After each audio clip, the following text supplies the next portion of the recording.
On this episode of DC On Screen, Jason and I have finally seen Shazam! We'll give our spoiler-free review, followed by our spoiler-filled review, right after this. Are you struggling to conceive? You have options, and at Piedmont Reproductive Endocrinology Group, we'll make sure you have the guidance and support you need. PREG is known for individualized fertility care that's unique to every patient. We take the time to provide a reassuring and empowering experience because we believe that you deserve nothing less. Let us help you on your journey to parenthood. Visit us at pregonline.com to learn more. Get the guidance and support you need at Piedmont Reproductive Endocrinology Group.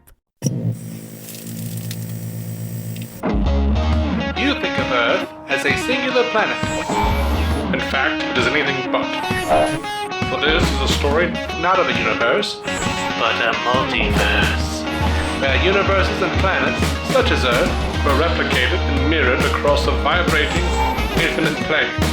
Some barely different from the next. Others drastically so. This is DC On Screen. Every week, Dave and Jason talk about the multiverse of DC properties on film and television. But be warned, if it's been officially released, you can expect they'll spoil it.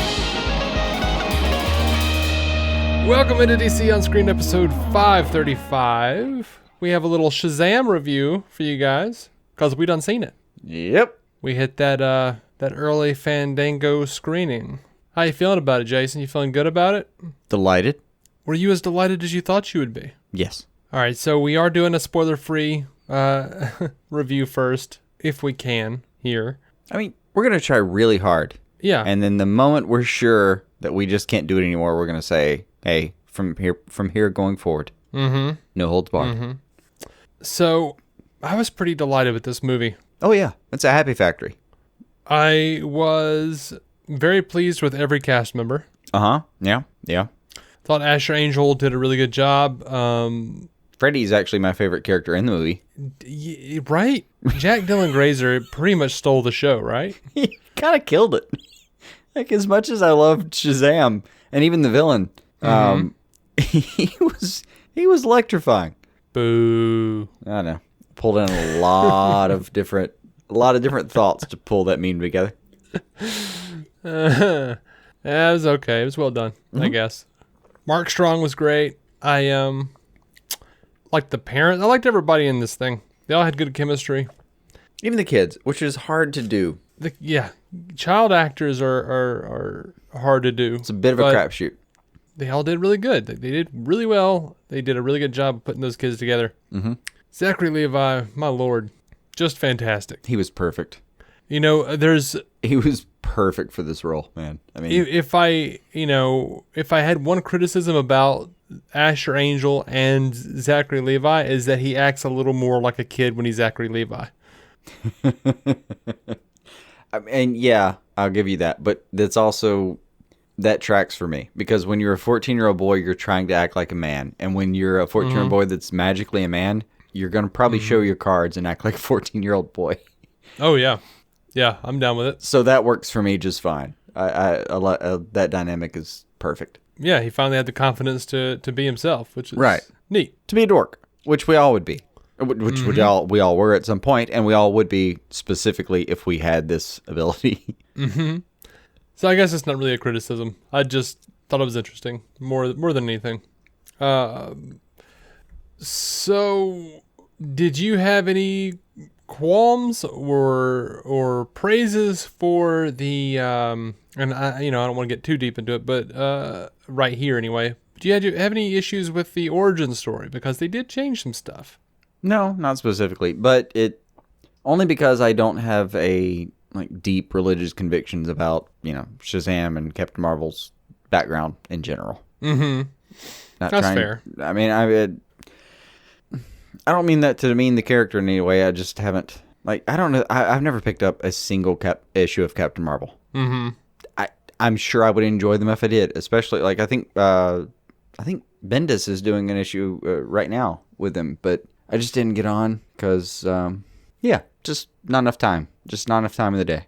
Well, I'll tell you this. Were there slightly more time, I would love to have gotten on, and I would love to have had a bigger history and gotten into it. But no, I didn't. there are a lot of different versions, and as is the case with most superheroes. But Jeff Johns and Gary Frank's run for the New 52 infamously made Billy kind of a lot more of a dick than he is in this movie.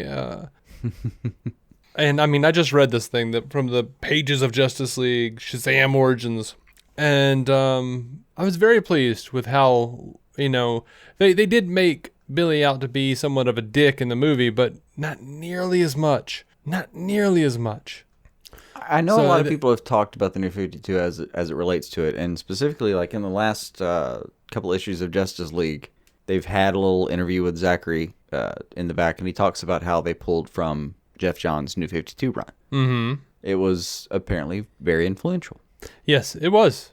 Absolutely. And I'll get into a little bit more of that probably in the spoilers. But they did pull a lot of stuff from the Jeff Johns run. They did wisely make Billy way less of a dick. So I could see that being a good call. Yeah. It was a fantastic call, because as I'm reading that book, I'm going, this is a dick. I don't like this kid at all. He should not have these powers. He should not. This is a tiny douchebag. He should not. Yeah, I get it. Which is weird, because usually Jeff really, really nails it. As far as I've ever heard about his run, he kind of did nail it. Like, literally, I've never heard a bad review about his run on Shazam. I just have never gotten to read it myself. The only thing I've heard that people complained about was literally that Billy was too much of a dick. Oh. See, even that, I heard that there was some redemptive power to that. There is redemptive power to it, definitely. But I kind of honestly feel like what he was going for was what the movie actually pulled off. See, you know what I mean? Yeah, at the very least, if they took from the books and tried to give Billy, instead of Shazam, both of them really, a redemptive arc, I think they pulled that off. Yeah, I agree. So, and in the same vein, like early on in the movie, you're kind of thinking, this kid's a bit of a dick. Mm-hmm. But he was a fun dick. He was a dick that you cheered for. You were happy to see him be a dick. Yeah. This is a bit impish. Yeah. A bit impish. That's a good way of putting it. He's sort of that Ferris Bueller type of dick. You're not sure if you want to backhand him or kind of laugh at his antics. One of the two. So, what did you think of the humor of the film? I enjoyed it. I really did. I thought it was just enough. Like there are some stakes. It's not like a total joke fest or anything. No, this was not a comedy, but it's also like there's going to be the dichotomy of the Snyder versus non-Snyder kind of thing. Mm-hmm. I know there's going to be we loved it gritty, and I get it, but even in universe, and this movie does prove to be in universe. It does. Even in universe, there was no reason you couldn't have a couple laughs. I mean, just in human format. Think about the worst day you've ever had. You probably chuckled a couple times. The best day you've ever had, you probably got sad a couple times. It's just a thing we do. There's no reason you can't represent that in 2-hour format. Right. The comedy was well placed. And there was some serious heart there and some stakes, like you said. So it fit for me. Worked. Got to give Sandberg credit on that one. Yeah, Sandberg did a pretty good job, honestly. Like, he did a very good job of making that character work, and I felt like I think he did a really good job of meshing what really worked about the character back in the 40s and what worked about the character in the New 52, and like all the different versions. He just sort of like made it more contemporary, made it more like the New 52, but also brought some of that heart that we were looking for, some of the zaniness, some of the heart from the old 40s stuff. And meshed it really well. Yeah, I was surprised and pleased with how well it worked. Like the suit itself kind of embodies several generations of this character. And you gotta love that he's going to Fawcett Middle. That's fantastic. That was from the books, but I expected that. I know. I just like there being the shout out to Fawcett. Yeah, it was a good call. I always enjoy seeing that kind of stuff. Do you think they relied too heavily on other superheroes existing? Too much on Batman, too much on Superman references, and because I think it was just enough. Yeah, I would be curious to see like what version of this movie they might have made if everything was still intact in the versions they were going to make before. Because this movie's been on the docket for 3 or 4 years now. Mm-hmm. I'd be curious about that. But other than that, like keeping it in universe and the references and all that, it was a really good job of like making sure they kind of name checked a few people, had some fun with it, and geeked out in the way that you would again if you were a 14-year-old. Mm-hmm. Like that part really crept to the surface. Is like the 14-year-old fanboy aspect of it. That's huge for this movie. Yeah. I didn't feel like it looked necessarily very cinematic, if that makes any sense. Like it looked more like a TV show than a movie. It doesn't need to look cinematic. Like it was just that's going to be a thing you might hear, and I'm going to say it right. It didn't need to, but it didn't really look very cinematic to me. How did you get feel? it? I mean, I get it. There were a lot of close shots. Yeah, in that sense, yeah. There were only a few shots where you thought, oh man, that's a hell of a shot. I mean, that the shot of him doing the Shazam thing, the Shazam off the roof thing that we've seen in previews, it is kind of an outlier for this film. The rest of it is shot kind of close. Yeah, a little bit. Doesn't look bad at all. It just No. They go a lot wider for what you're referring to. A lot of times you have a wider shot. Mm-hmm. And that shot alone, man, is just killer. But and there's one other shot in this that I don't want to talk about right now. Fair enough. That I think is deeply cinematic. But Okay.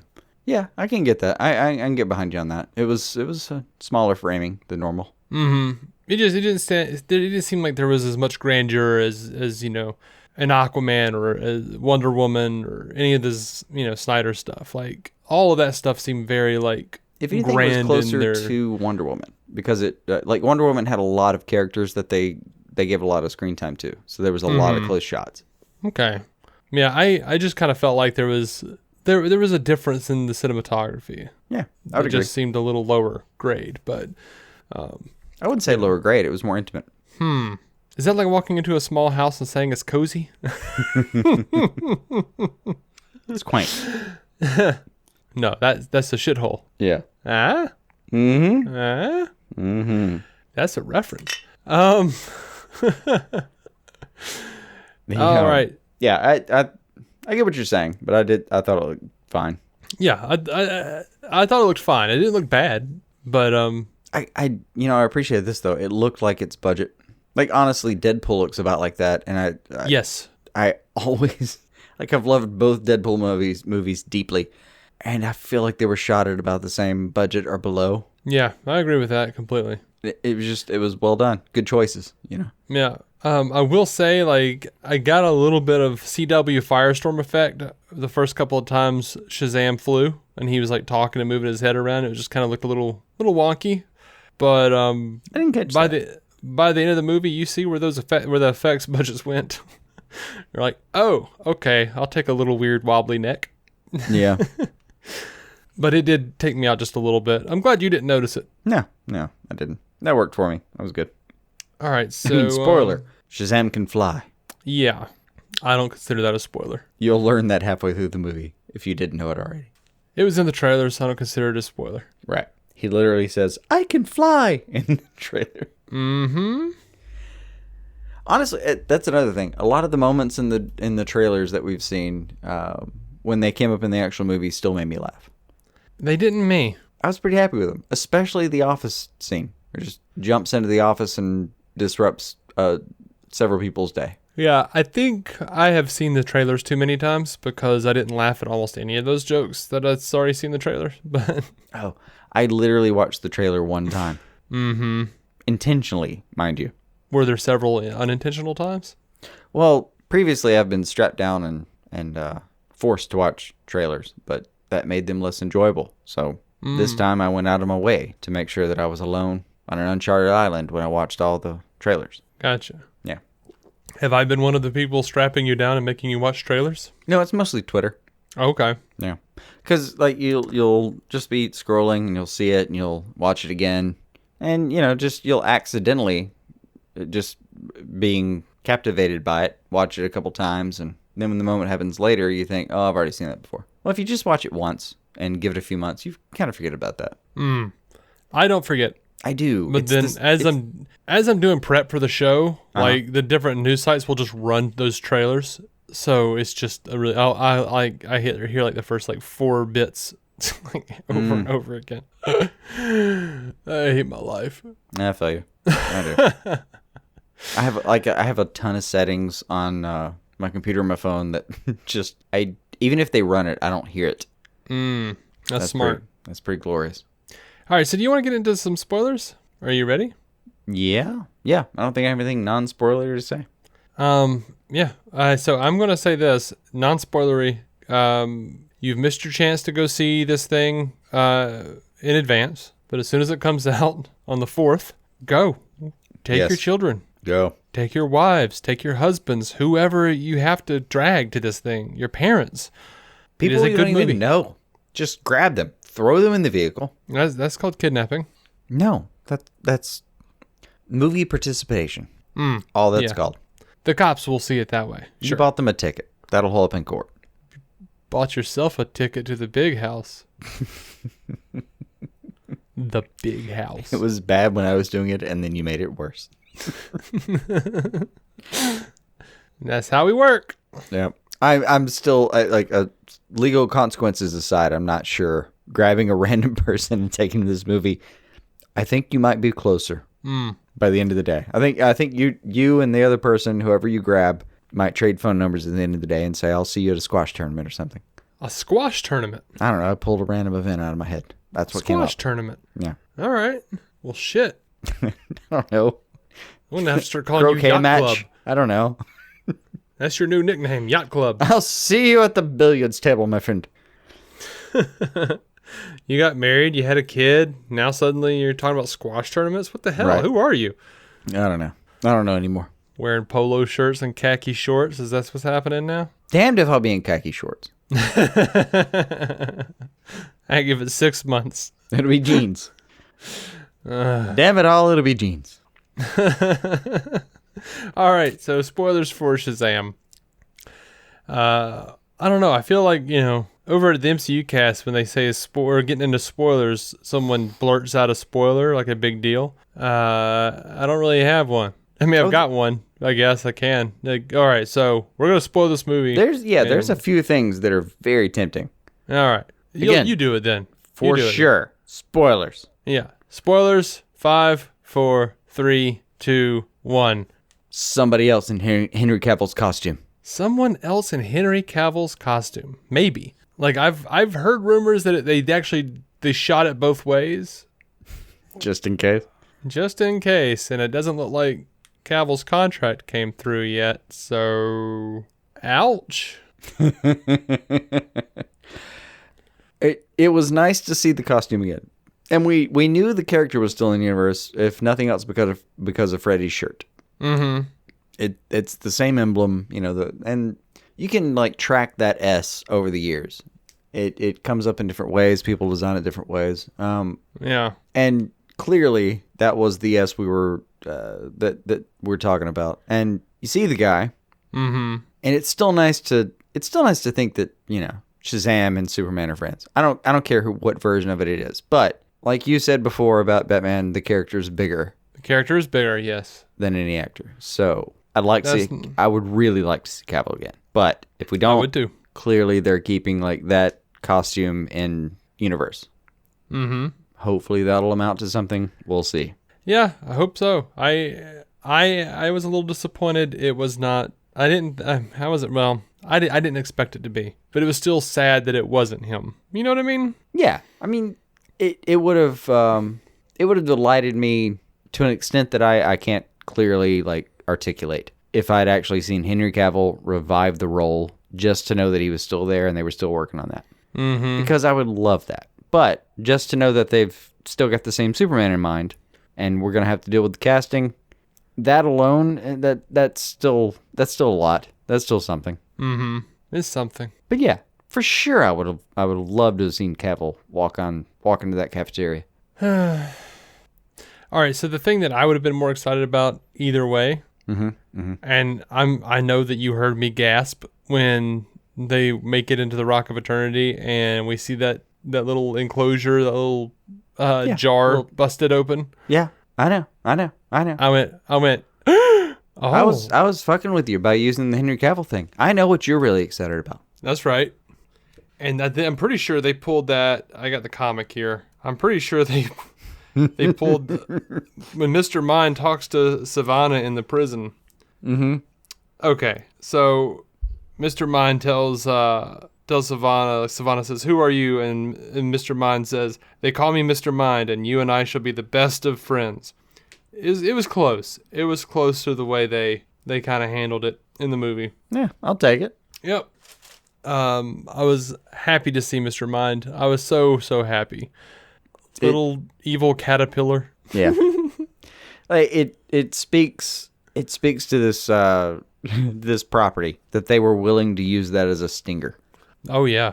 Like the fact that they were going to say, okay, next film, what if we take this guy, sans powers, and pair him with a caterpillar? Yep. And somebody said, "Yep, put that on the screen." That speaks volumes to me. Like I think we're going in like a more trust the creator direction than we have been going before. Well, it's one of those things where we may not have gotten here if, a few years ago there wasn't a freaking talking tree and raccoon on a screen. Like, it just takes just a little nudge of that door. Yeah. It just keep making it weirder and weirder. So I just saw a talking caterpillar. Declare war on, by the way, Yeah. also big spoiler, and one of those giddy holy shit moments, the Batson family. Yes. Not just Billy Batson, but the entire Marvel fucking family. I had that spoiled because I go to the toy sections way too much. Oh yeah, no. Like I'm I've always avoided looking at that. toys. Oh man, they have the whole.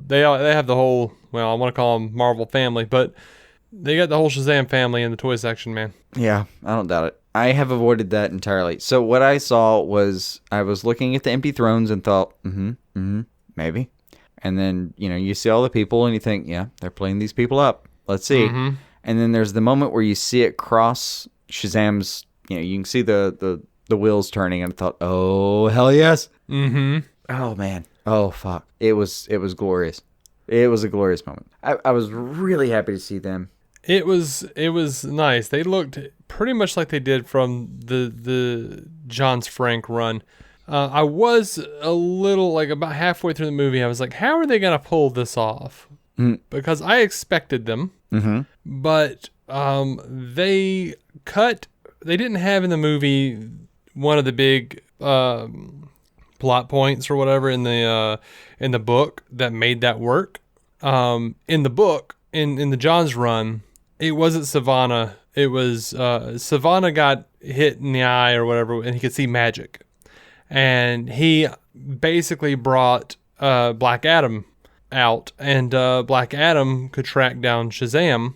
And there's this whole backstory, like, where Billy sees or is shown the backstory of Black Adam, and he sees only a part of it. And in his impulsiveness, he goes and confronts Black Adam without seeing the whole story. So he's like, oh shit, he was a kid like me, because he sees this kid who goes to the Rock of Eternity.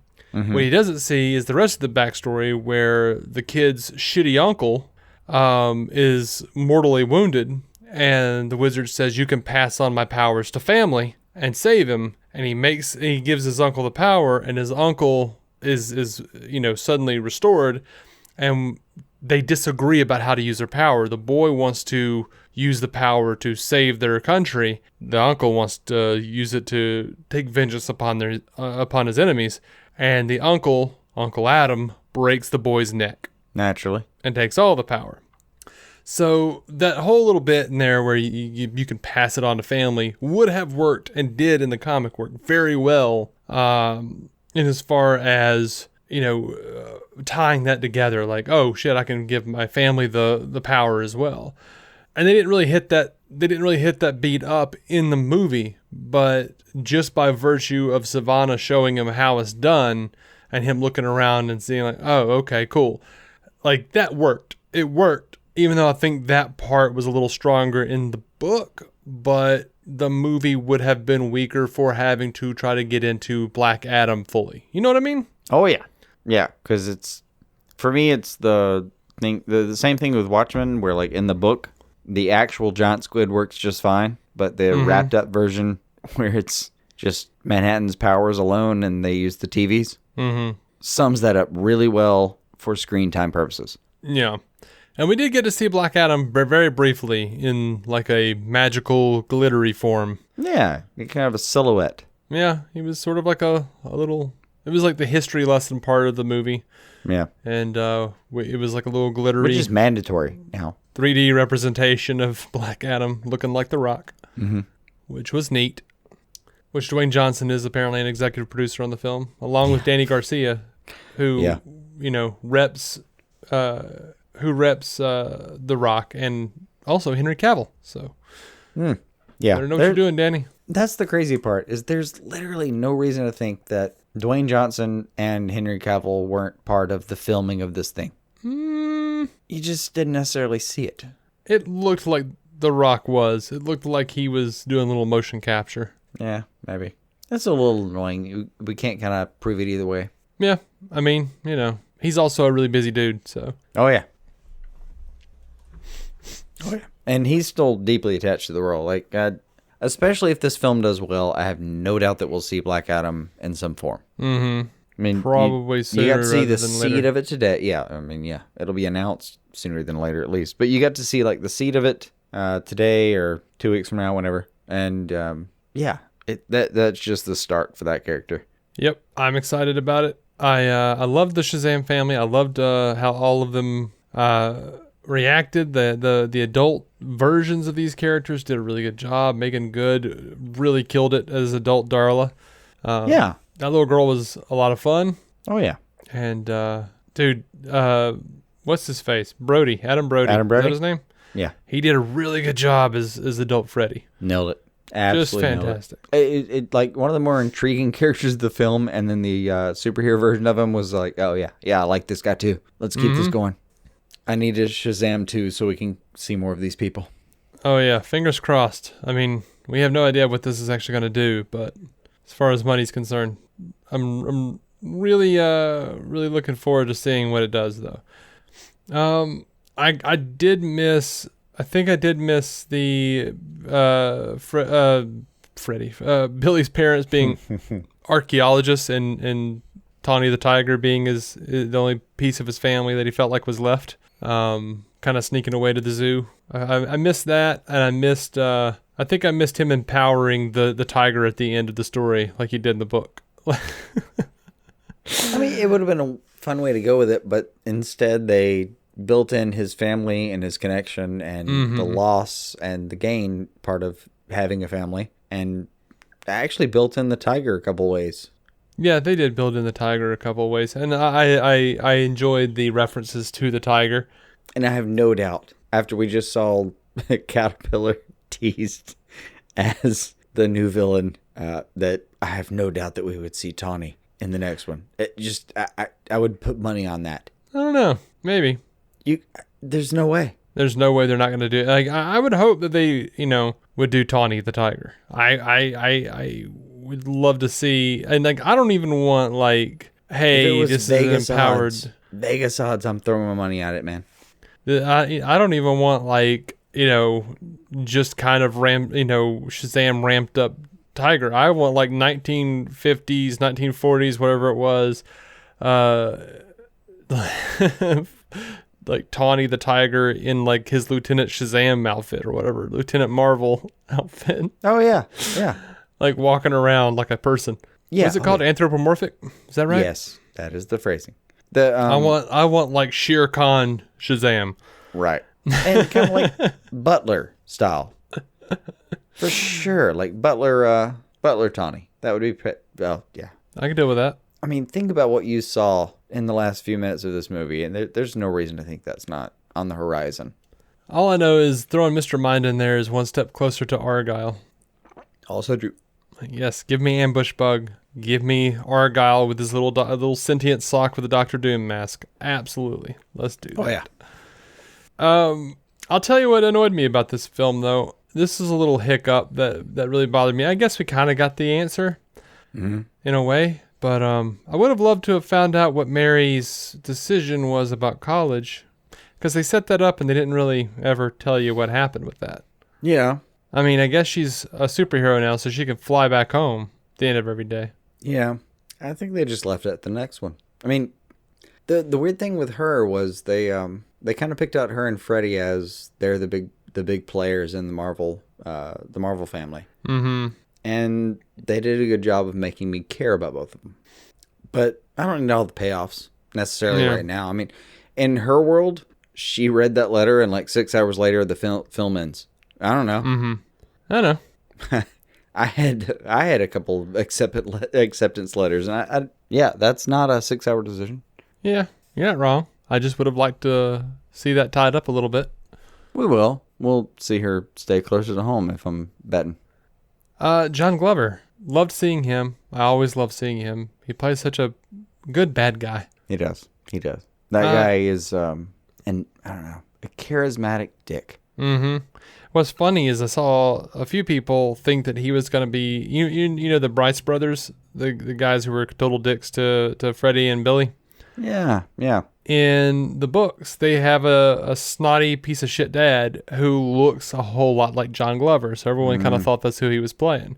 Yeah. And, yeah, that didn't happen. But that was another thing. Like, I kind of wondered at the end of the movie, like, you know, the last time we saw the Bryce brothers, they were, well, I mean, I guess we did see them at school later, but, you know, they were kind of save the catness on them being on that Ferris wheel, and I don't remember them getting off of it. Yeah. But they were at school the next day, so I guess they were okay. I forget who pulled them off. Somebody pulled them off, though. Yeah, I've only seen it the one time, so I'm just kind of throwing stuff out there as I'm thinking about it. No, it was Freddie. Freddie pulled them off. Did Freddie pull them off? Yeah. I remember Darla pulling a couple people off. Several. I guess it would have to be Freddie who pulled them off. I think it was Freddie who pulled them for off. that kind of character closure. Oh, yeah. No, it made sense for the character arc, but I'm pretty sure he pulled them off.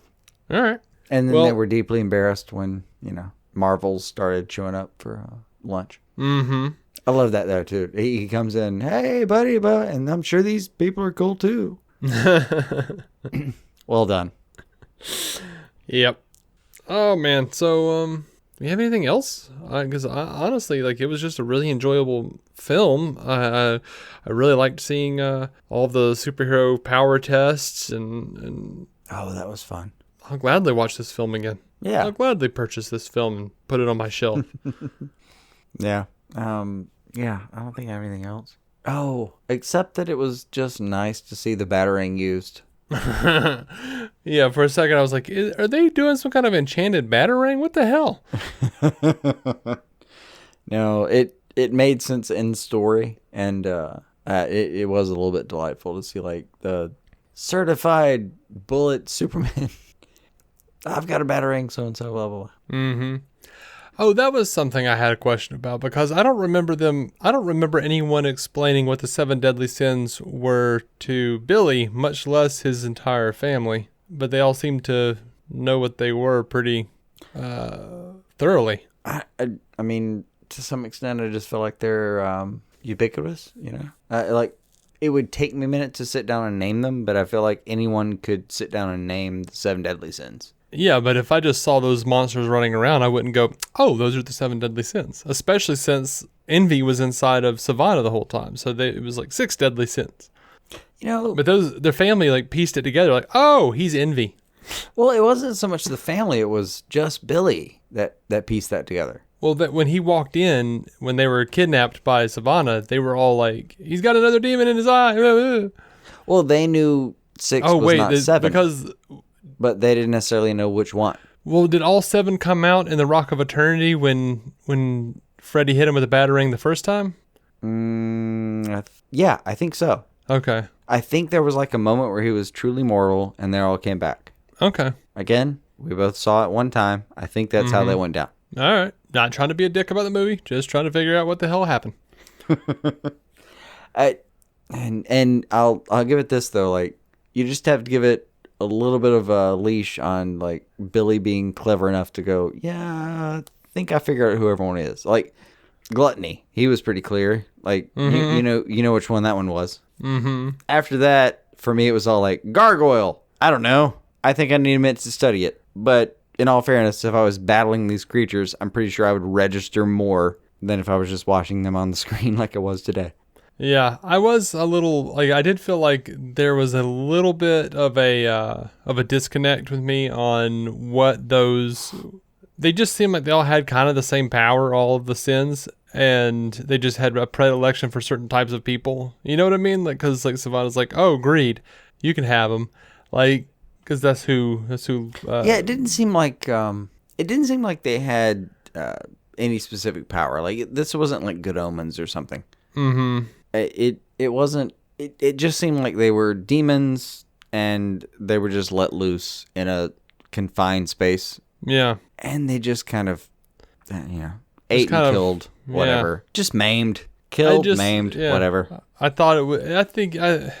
I almost felt like the Seven Deadly Sins maybe should have gotten their own movie, or at the very least a little more fleshing out. No, not at all. All right. Well. They were the sidekick.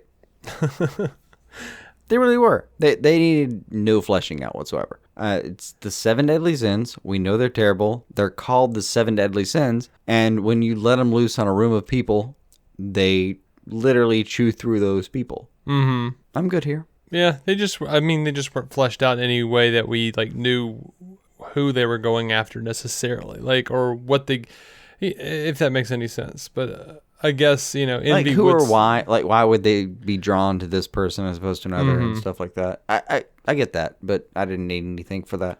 Like envy made sense that he was staying inside. They were a weapon. Yeah, envy made sense that he was staying inside of Savannah because that's Savannah's whole thing, is being envious of everybody else. Yeah, totally tracked with his story. Mm-hmm. I could defend it, but I could have had a little more.